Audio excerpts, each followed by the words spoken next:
welcome. We are here with Jeremy Asmus, probably one of the longest running Kenmore Team agents. Man, we've known each other a long time. Getting up there. Can you believe it's almost been 2 decades?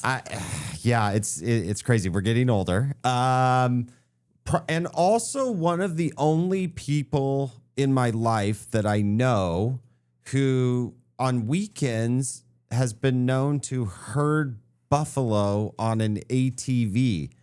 Is it buffalo? Well, you better go with bison. I better go with bison. Okay. Okay. Yeah. So, yeah, I mean, that's just a hobby ranch pastime that most people that know you, I don't think they know that or expect on Monday to be like, how was it? Well, they got a bunch of cougar up there too, but yeah, Dad actually has a herd of bison. So it's pretty wild. Yeah, every time you come back and tell me a great bison story, I enjoy it. But let's talk a little bit about real estate stories. When you look back over your career and you've done, hundreds and hundreds, almost thousands of transactions, and you think about them, you've got to have a couple favorites that stick out. What's one of your favorite real estate transactions you've done so far in your career? It's hard to pick them out, but if you're going to go with setting records, getting multiple transactions to close can be difficult. Okay. But if you start stacking those together and you're one piece of, say, 8 or 9 in a row, You've done an 8-stack contingent. 8 is the longest we've gotten. Holy! I would swear I'd use a cuss word right now. An 8-stack contingent, which by the way, just to transfer money in time, like you can usually only do like 2 a day. Oh, you're looking at a week. Yeah, you have 4 business days. Best case scenario. At least, and you're checking in on every one of those. Who's going where? Oh, it was a. Oh, man. That's crazy. At what point in that transaction did you realize it was either going to be a great story that you would tell on the podcast later or a total disaster? Once I found out it was past 3. So you're like in day 2. Like, oh, dear. Here we go. So you don't know until 2 days prior to closing. And that's real estate, right? That's why we have gray hair and I have lack of hair. I mean, because that's stressful for all those people involved. Oh, it's incredible. Yeah. How much stress and visits to therapists add up over time. Yes. But our job is just to try to keep it as even as possible. To level out that roller coaster a little bit. And knowing you for as long as I've known you, that is really one of your superpowers, meaning for your clients. I feel very fortunate, for your clients have you to act like that in those crazy stressful situations, which is really cool. What do you think is the most unusual property you've ever sold? Like you still drive by or you still think about it some days and you're like, man, I just randomly think about that house and shake my head. It was so unusual. Wasn't my listing, but I showed it a couple times. And I come from a design build background. I like, I go to the Parade of Homes every year. I like fun, new design, new tech. But there's a house from the 70s in the Yakima River that's like a bunker / who knows what they were thinking. It's on the river. It's a cool house. It's got square footage, but is it part bomb shelter? Is it part indoor garden? Is it what was going on? And you come from a family of builders. You've built a number of your own houses. It's also another thing that makes you such a great agent is you know that building process. But I know the house you're talking about, and it is a head scratcher where you do think about it every now and then for sure. Circle staircase with shag carpet. Yeah. You can't go wrong. Okay. It's fantastic. Well, like what's a hill? It doesn't have to be real estate. It could be real estate, but what's a hill that you're absolutely willing to die on?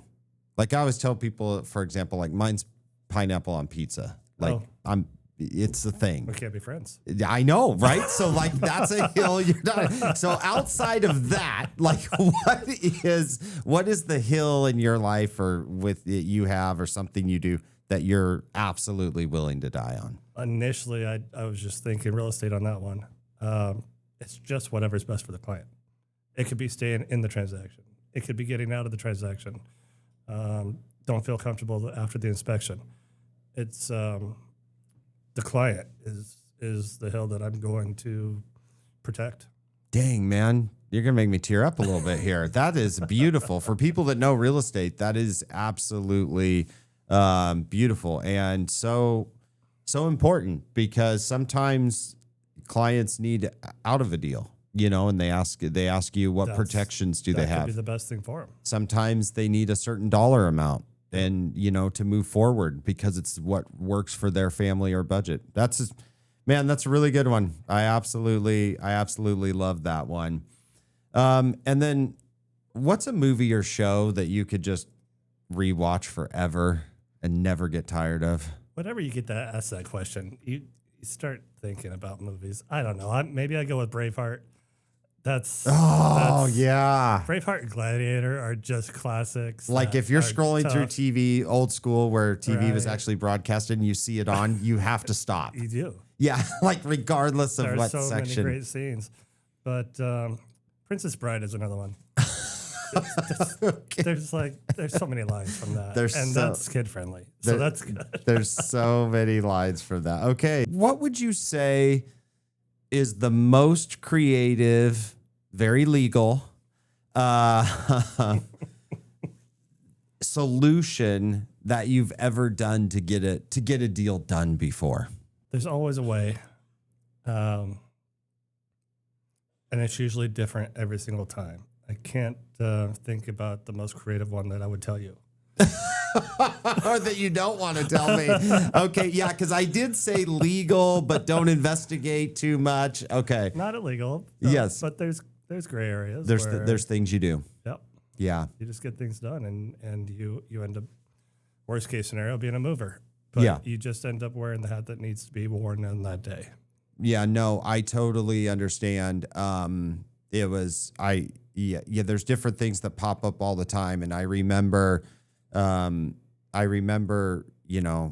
been to, I've been certified as a, lead-based paint, because I own a construction company. So I had to go through all the certifications. And I remember once mine is some painters who completely screwed up a deal for the sellers. I had the buyers, sellers had hired painters, probably lowest bid, and they had scraped lead-based paint and left it out in the landscaping and grass. And I had to take a HEPA certified vacuum and go over there myself, because I was the only one we could find in a time manner, because the appraiser called it out. And so I had to, clean up those lead-based paint chips and dispose of properly. I mean, I'm out there with basically a shop vac, vacuuming the grass and the bark.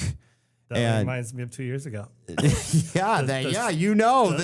transaction. The seller repairs didn't meet the appraiser's expectations. So the buyers and I were out there scraping and painting. And I'm sure using a HEPA certified shop vac. Yeah, I mean, there are things that's an expensive shop vac too. I was mad when I had to buy it. So yeah, there are things that you have to do. Well, if you're looking for a knowledgeable agent that has done and seen a lot of stuff with a building background, also, I can't have you on the show and not mention your service to veterans, your service, first of all, to our country yourself. So thank you for that. But then, none of the questions we got into today, really highlight the amount you've given back to the veteran community and that you participate in. Well, those guys are just important to me. Yeah. And we're just not going to leave anybody behind if we can. Ugh. So it's just really rewarding to work with vets. Well, thank you so much for all you do in this real estate community and for coming in and being on the show today. Thanks, Lance.